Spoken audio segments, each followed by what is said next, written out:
Gloria a Dios, aleluya. Bendiciones especiales para todos los hermanos y amigos que escuchan la palabra de Dios.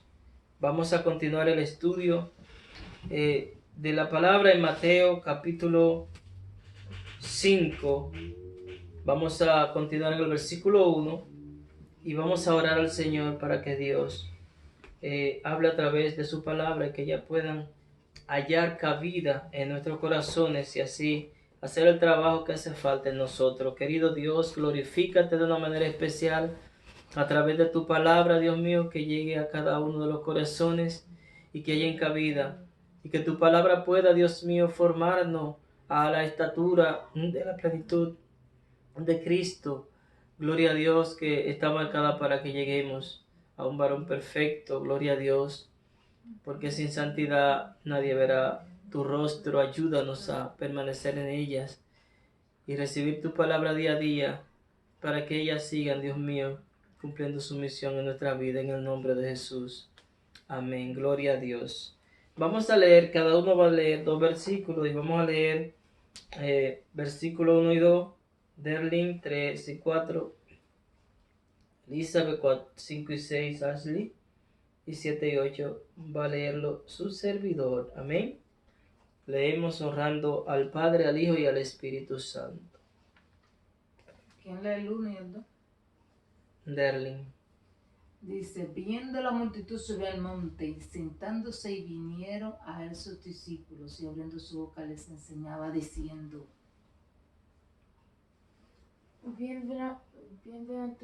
bienaventurados los pobres en espíritu, pobres, en espíritu, porque de ellos es el reino de los cielos. Bienaventurados los que lloran, porque ellos recibirán consolación. Bienaventurados los mansos, porque ellos recibirán la tierra por heredad. Bienaventurados los que tienen hambre y sed de justicia, porque ellos serán saciados. Bienaventurados los de corazón puro, porque ellos verán a Dios. Dichosos los que hacen la paz, porque ellos serán llamados hijos de Dios. ¿El 7? 6, 7 o 7 y 8. Dichosos los compasivos, porque para ellos habrá misericordia. Gloria a Dios. Le damos la gracia al Señor. hasta el 7. Hasta el 8, leímos el 8, yo leí el 8 también, lo que pasó fue que leí el 9 y entonces volví a leer el 8, 7 y 8 y también leí el 9. Gloria a Dios, pero vamos a continuar. Gloria a Dios. Aquí habla Jesús de la bienaventuranza, dice que viendo la multitud, dice a las multitudes subió al monte. Y sentándose se le acercaron sus discípulos. Gloria a Dios. Una vez más, vemos que el ministerio de Jesús no se duerme. El ministerio de Jesús sigue trabajando día a día. El Señor en una ocasión decía que le reprochaban de trabajar el sábado y él decía, yo trabajo, mi Padre hasta ahora trabaja, yo también trabajo, porque la misión del Señor Jesucristo era, como dice la palabra, aprovechando bien el tiempo, porque los días eran malos. Y Jesús tenía poco tiempo, porque ya estaba, ¿verdad? Su tiempo finalizando. Vino para que se vea visiblemente, o su ministerio en la tierra, vino con poco tiempo. 3 años se pasan bastante rápido. Y ahí vemos, ¿verdad? Una imagen, gracias nuevamente a nuestra hermana Derlin. Así es que nos sentimos agradecidos por estas imágenes, porque así se le queda a uno, ¿verdad? A un mayor porcentaje de lo que uno estudia en esta noche. Si solo escuchamos, recibimos un 10. Si vemos, ¿verdad? Y figuras, si escuchamos, pues vamos a recibir algún 35% de la enseñanza que estamos desarrollando en esta noche. Qué bueno es Dios. Miren que el Señor todavía seguía prestando la atención a la gente, porque lo más importante que nosotros podemos ver cuando nos prestan atención. ¿A quién no le gusta que le presten atención? Hello. ¿A quién no le gusta que le presten atención? De manera que eso es una falta. Si usted no le presta atención a otra persona, es una falta. Y cuando usted hable, si a usted le ignoran y le dan la espalda, se va a sentir mal. Por eso la Biblia dice, todas las cosas que quiere que te hagan, hace la otra persona. Si a ti te gusta que te presten atención, presta atención a otra persona también. Jesús era muy atento con la necesidad de la gente, muy atento. Y habemos nosotros, parte de nosotros que nos interesa solamente nuestras necesidades. Pensamos en lo que vamos a ganar, en lo que nos vamos a recibir, y nunca pensamos en cómo vamos a beneficiar a otra persona. Cada vez hay mayor, hoy en día los ministerios crecen, pero hacen mucho daño. Y quizá usted dirá, oye, pero ¿cómo va a ser? Esto no es un medio de hablar así de los ministerios. Pero es que nosotros debemos de ver lo que realmente está afectando a la sociedad de hoy en día. La gente mucha tiene hambre y sed de la palabra de Dios, pura.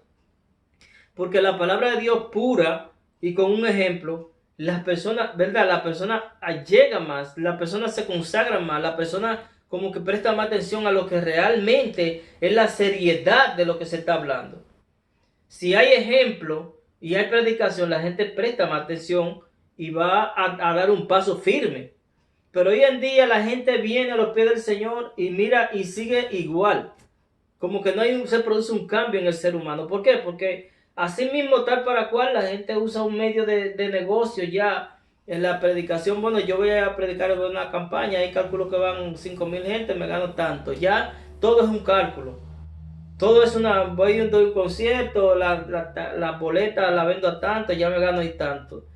Todo es, hermano, un negocio que se ha convertido, y Dios hoy en día quiere hablar a su pueblo, quiere hablarnos a nosotros de que nosotros debemos de ser diferentes.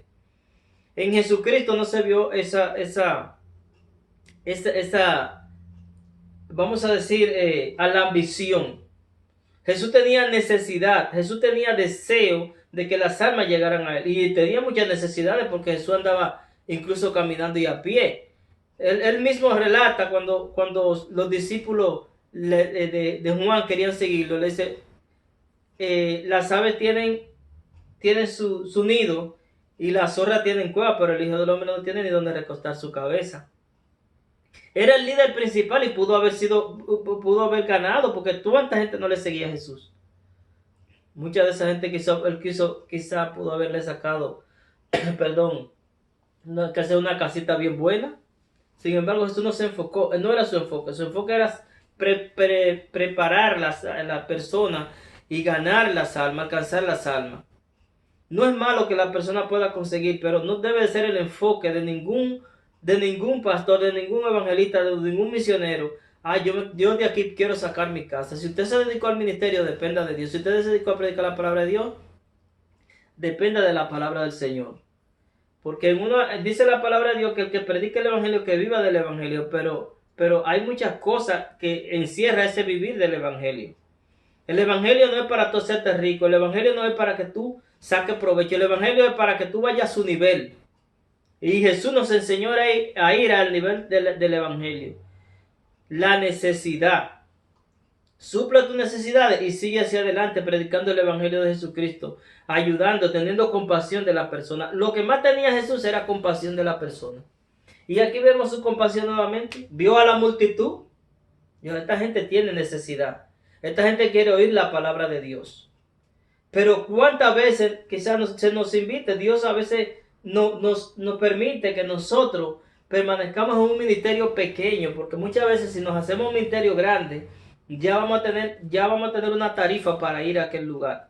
Hay gente que si no le pagan hoteles, si no le pagan buenos vuelos a ticket de avión a primera clase, no quieren moverse para nada. Entonces Dios nos ha llamado a dormir fuera o a dormir en cualquier lugar, pero que usted vaya y cumpla con el ministerio, con la palabra del Señor. Es lo que Dios quiere, que cada uno de nosotros con amor sintamos compasión de que donde nos está necesitando hay necesidad. Pero ¿qué hemos hecho nosotros hoy en día? Que nosotros mismos hemos dañado a las personas. Las mismas iglesias, las congregaciones, hemos dañado a las personas. ¿Por qué? Porque mayormente le tendemos la invitación, le abrimos una agenda donde no se necesita la palabra de Dios. Porque el Señor dice la palabra, id por todo el mundo y predicar el evangelio a toda criatura. El que creyere y fuere bautizado será salvo. El que no creyere será condenado. ¿Dónde estamos yendo nosotros? Donde está la gente salva.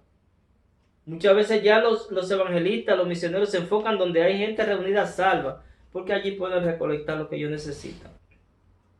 Y las necesidades prioritarias, donde hay gente que no son alcanzados, donde hay gente que todavía no han escuchado la palabra de Dios, se olvida.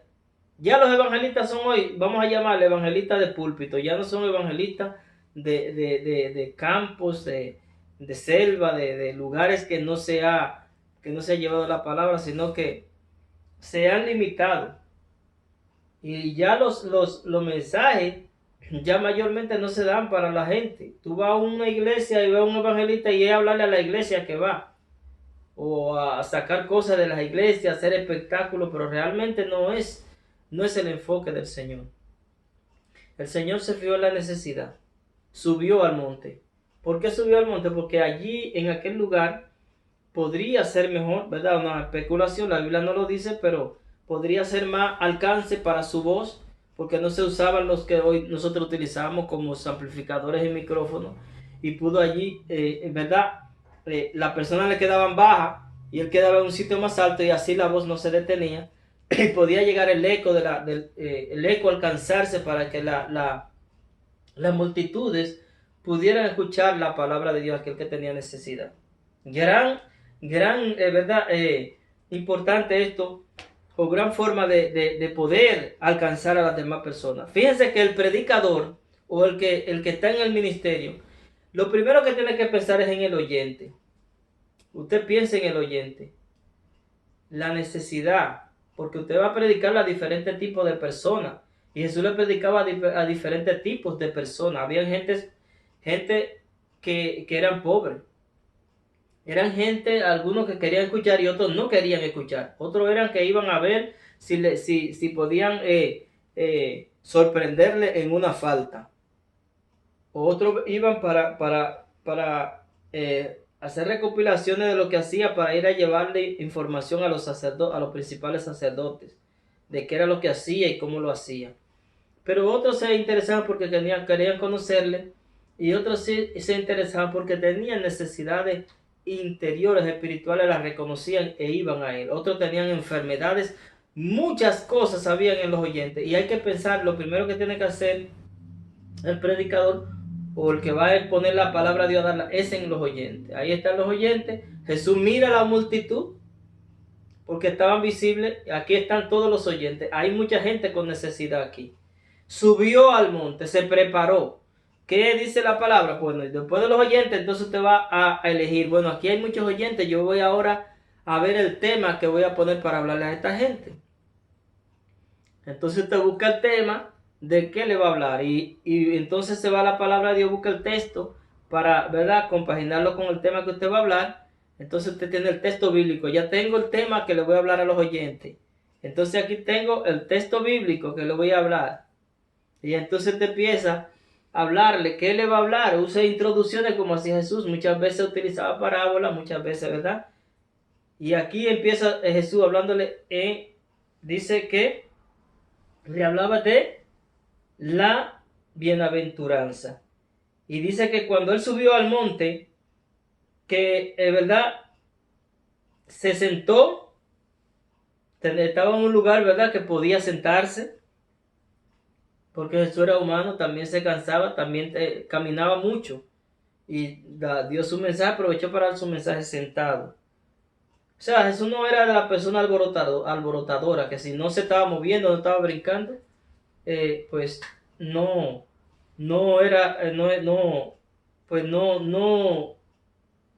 creía que la palabra iba a llegar, sino que era importante que llegara el mensaje de salvación.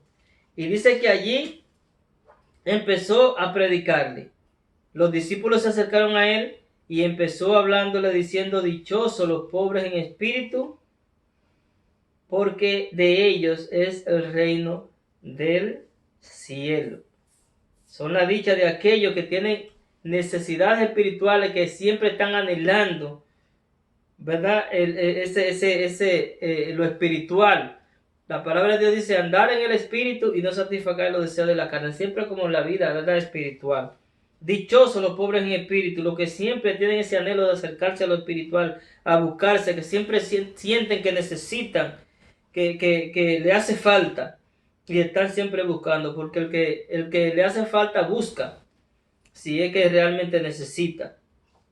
Los sedientos, cuando usted tiene sed, usted busca, usted hasta que no se sacia, hasta que usted no satisface su sed, no se siente conforme. Y ahí es que la palabra del Señor nos enseña que aquella gente que tiene ese anhelo, ese deseo, dice de ellos, es el reino de los cielos, porque están buscando cómo santificarse cada día.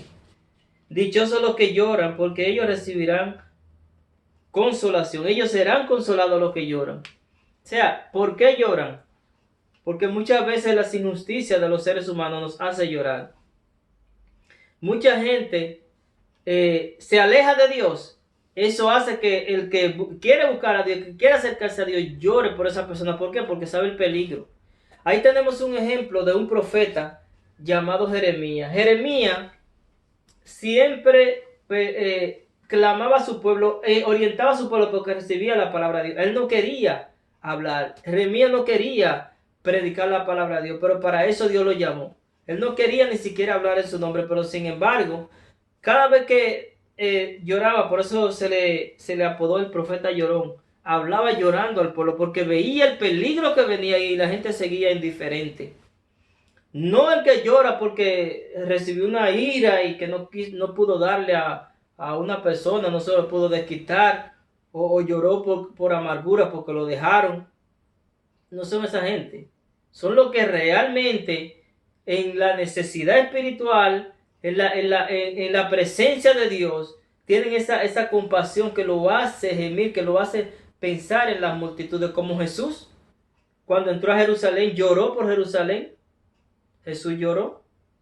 Y allí se lamentó Jerusalén, Jerusalén, que matas a los que te son enviados. ¿Cuántas veces yo quise juntar como junta las gallinas su polluelo y tú no quisiste? Y se lamentó allí por Jerusalén. Sintió deseo y necesidad de llorar por esa persona. Entonces así hacía Jeremías y así hacen muchos hombres. Esas personas van a recibir consolación, dice la palabra de Dios. Debemos de llorar por aquellos que tienen, ¿verdad?, que tienen necesidad espiritual. Vamos a clamar a Dios. A veces uno no puede hacer nada por la persona. A veces uno quiere ayudarlo y decirle el peligro que le acecha si se alejan de Jesucristo y ellos no escuchan. ¿Qué debemos hacer nosotros? Llorar por ellos, orar en la presencia de Dios, pero orar de verdad. Porque cuando uno llora, que uno llega al punto de llorar orando, es cuando uno más como que se comunica a su espíritu y se olvida de las cosas que tiene pendiente aquí en la tierra.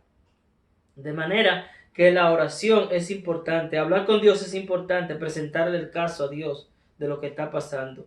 Usted aconseja a una persona, no le escucha, váyase a orar por él.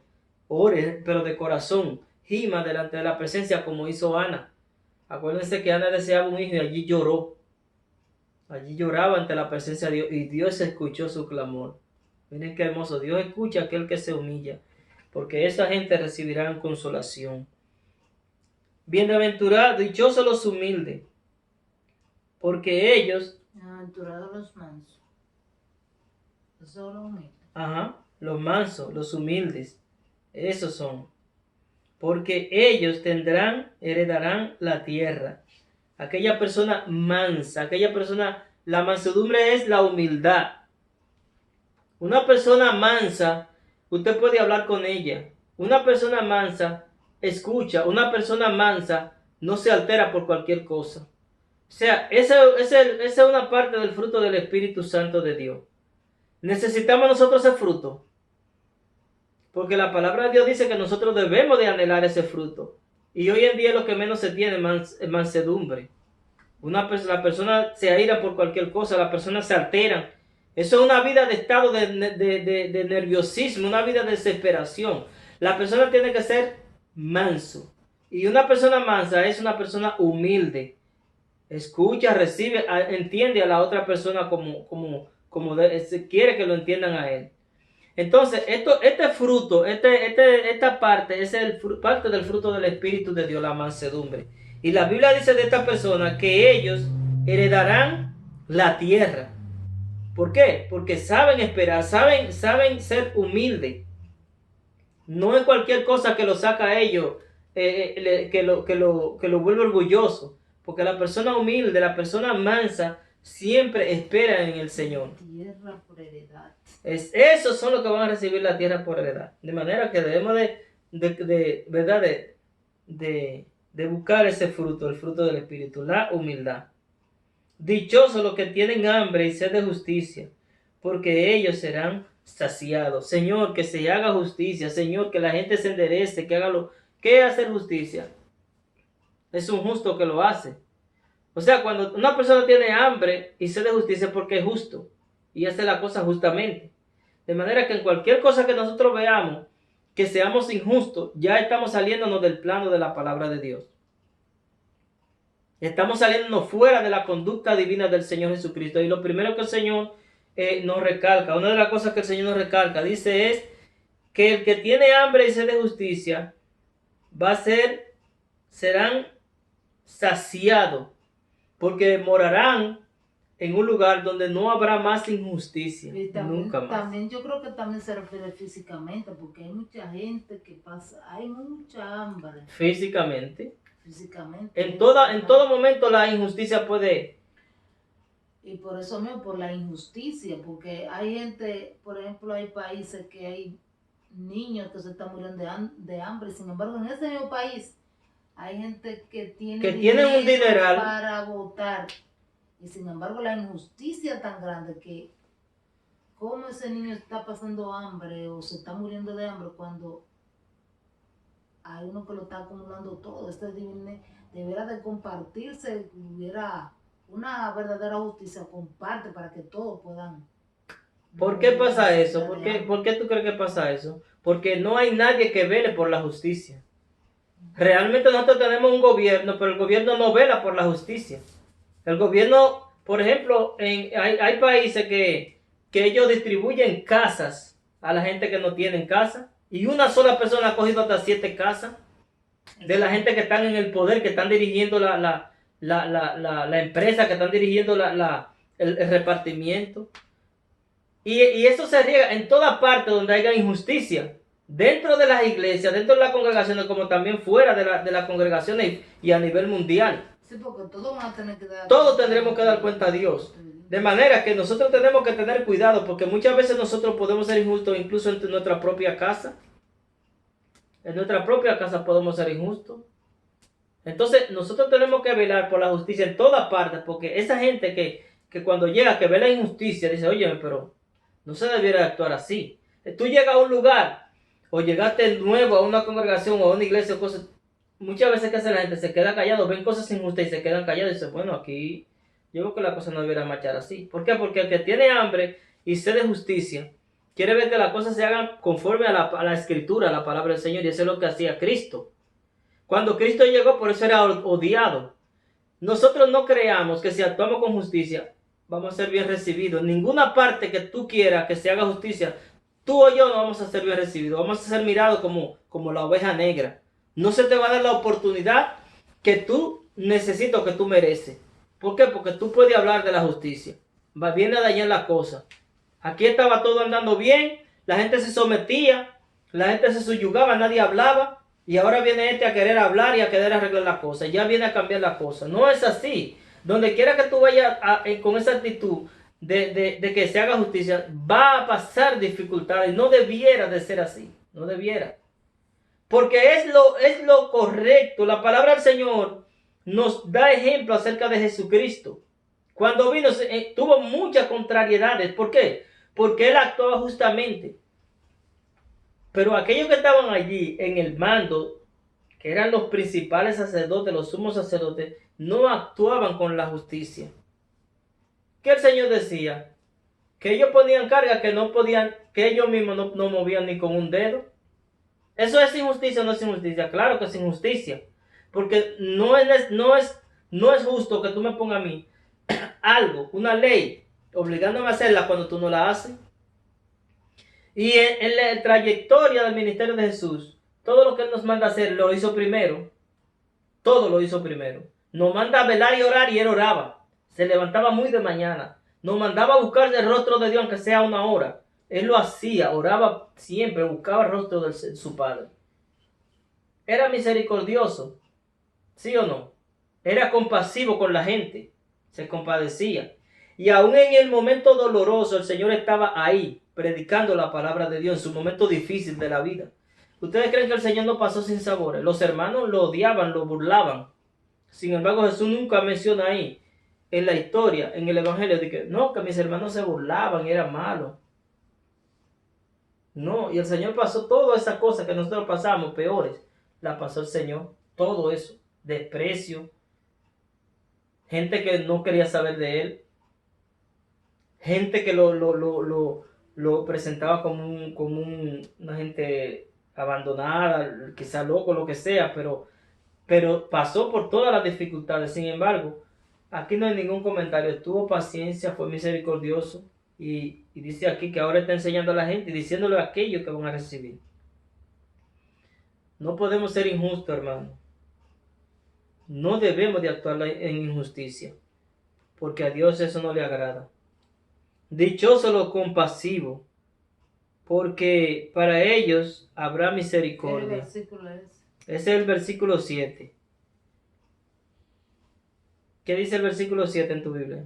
Bienaventurados los misericordiosos, porque ellos alcanzarán misericordia. Alcanzará misericordia. Un misericordioso que es un compasivo. ¿Y que es una persona compasiva? Una persona que tiene piedad de alguien que no lo merece. Hay alguna persona que cometió algo injusto y esa persona se compadece. Oye, a mí me gustaría que se compadecieran de mí. Ay, mira, hice esto mal, perdóname. O mira, está haciendo algo y se compadece de las personas. Tiene misericordia de la persona. No actúa a la ligera, no condena a la ligera. Tiene compasión y tiene Como misericordia. la mujer adúltera. Era realmente adúltera. De verdad que la habían encontrado en el acto. Pero ellos querían matar la pedrada de inmediato. No querían tener misericordia. Sin embargo, Jesús, hablando con ellos, le pudo identificar sus pecados a cada uno. ¿Por qué? Porque le dijo que no tenga pecado, que tire la primera piedra. Ahí identificó que todos eran pecadores. Entonces ellos tendrían que estar en ese lugar también. Si se claro, si se muere ella, también ustedes también se van a morir, pues yo no voy a tener compasión de ella. Entonces nosotros debemos de tener compasión de los demás, porque así también Dios tiene compasión de nosotros. Ay, mire, esa persona es mala, pero que Dios tenga misericordia de ella. ¿Cuántas veces nosotros no sabemos que podemos castigar a una gente y no lo castigamos? Se lo dejamos a Dios. Vamos a dejar que Dios actúe. Y podemos legalmente interceder y abogar. Pero sin embargo no lo hacemos para no hacerle un daño, tener misericordia y compasión de ellos. Para que sea Dios que actúe, para que Dios sea que haga el juicio, ¿verdad? Esa gente compasiva dice que ellos, para ellos habrá misericordia. Dios tendrá misericordia de esa gente que también tiene misericordia. Dichosos los de corazón puro, porque ellos verán a Dios. Qué lindo es eso. Y un corazón puro, ¿qué piensa? Todo lo amable, todo lo puro, todo lo honesto. Todo lo que es de buen nombre. En un corazón que hay siempre como esa amargura, esa ira, ese enojo. De eso, dice, de todo lo que está en tu corazón, eso es lo que va a salir. Porque el hombre saca del corazón su tesoro bueno, dice la Biblia. El buen tesoro sale del corazón. Pero si nosotros no tenemos pureza en nuestro corazón, y una persona pura no anda pensando en el mal. Usted ve que hay gente que creen que el otro es mentiroso porque ellos hablan mentira. Porque de eso es que tiene el corazón, de mentira. Pero una persona de corazón puro sabe sobrellevar fácilmente a las demás personas. Porque hay una gente que cree, el de corazón puro, tú le dices, mira, esto pasó así. Y el de corazón puro te lo cree. Porque él habla verdad. Una persona de puro corazón habla verdad. Él no cree que tú le estás mintiendo. ¿Entiendes? Él cree lo que tú estás diciendo. ¿Por qué? Porque él no habla mentira. Entonces él cree que lo que tú le estás comunicando es verdad lo que tú estás hablando. Porque no hay impureza en esa persona. Como Natanael, que el Señor le dijo, he aquí un hombre donde no hay engaño. Es aquel verdadero israelita en cuyo corazón no hay engaño. Wow. Un corazón que no hay engaño, una gente así como dice ahí. Sí. Es decir, él delante de Dios era una persona que era dichosa, era bienaventurada en ese sentido tenía. Y mira que Dios, tú ves que Dios le da, porque el Señor sabe y conoce, tú en tu corazón ves que una gente está haciendo engaño. Tú no vas a estar participando con él, porque por eso mucha gente no se quedan en muchas congregaciones, porque ven engaño y ¿qué hacen? Se van, no quieren recibir, porque no hay engaño ahí, y no te sientes, no encaja tú en esa vida. Por más que tú te quieras quedar, por más que tú te quieras establecer o permanecer allí, no vas a poder, porque es que toda la diferencia. Y tú lo que quieres ver es no engaño, sino algo correcto. ¿Tú me entiendes? Eso era algo bueno en Natanael. Porque él dijo, ¿tú crees que de Nazaret puede salir algo bueno? Quizás en Nazaret salieron gente, pero salían tergiversados y engañando. Y ya habían pasado algunos profetas haciéndose pasar por el Cristo. ¿Entiendes? Porque los fariseos hablaron de eso. Déjenlo que sí, que una vez se levantó fulano, ¿se acuerdan de esa historia? Y si es de Dios va a permanecer, si no es de Dios, pues esto se va a ir abajo. Pero sin embargo, el Señor no le dijo, mira que no quiso ni creer, no. El Señor, al contrario, el Señor halaga a esa persona que antes de creer en una persona, ve la veracidad de esa persona. Y eso es lo que nosotros tenemos que hacer. Nosotros tenemos que tener la mente abierta de lo que realmente Dios ha establecido y lo que Dios quiere con nosotros. Ay, no, que me voy a quedar porque yo no quiero estar de desobediente. Hay gente que se quedan ahí, aunque le estén hablando mentiras, aunque le estén engañando. No, que yo una ovejita obediente. No, usted también está participando de las mentiras. Natanael hay que comprobarle. Y Natanael era estudioso de las escrituras y veía que era cuando le estaban mintiendo y cuando no. Cuando Jesús le dijo, ahí un verdadero israelita, en cuyo corazón no hay engaño, él dijo, ¿y de dónde tú me conoces a mí? ¿Qué no fue lo que le dijo? De una vez lo confrontó. ¿Pero qué le dijo Jesús? Para que él vea que él está hablando verdad. Dijo, espérate, antes que Felipe te viera debajo de la higuera, yo te vi. Dijo, espérate, Dios mío.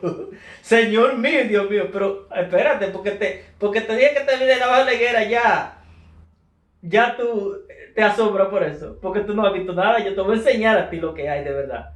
Aquí tú andas buscando la verdad y aquí tú la vas a encontrar, la verdad. Gloria a Dios. ¿Entiendes? O sea, es bueno, cuando tú te encuentras con un líder así, que tú ves estas actitudes que tú haces, tú le sigues, tú te quedas en el lugar. Si tú ves que están dando buena doctrina y todo lo que están dando se hace, y tú ves, no, pero es que aquí todo lo que hablan de la escritura lo están haciendo, lo están dando paso a paso. Yo veo que este es un lugar que puede haber de imperfecciones, pero lo más importante es que todos se basan en la palabra y que cualquier cosa que pasa lo corrigen. Y se van a la palabra y lo corrigen. No, pero hay un lugar así, tú navegas, muchacha, y te desarrollas grandemente, ¿entiendes? Porque tú ves que se está actuando con la palabra. Y donde se actúa con la palabra hay crecimiento, hay liberación. Y surgen los milagros fácilmente, sin tú tener que estar, ahora, que pase un milagro. No, ellos van a surgir. Pero siempre tiene que estar todo marchando conforme a la palabra de Dios. Dios le bendiga a todos. Amén. Que el Señor nos siga ayudando. Nos quedamos en el versículo 9, del versículo 8, y ahí continuaremos. Gracias por tu palabra, Padre, por tu momento tan maravilloso que tú nos has dado, nos has regalado. Te pedimos que tú nos ayudes a continuar en tus caminos cada día. Que estas palabras no se olviden, sino que nosotros las retengamos en el nombre de Jesús. Gracias, Señor. Amén. Dios les bendiga a todos. Shalom.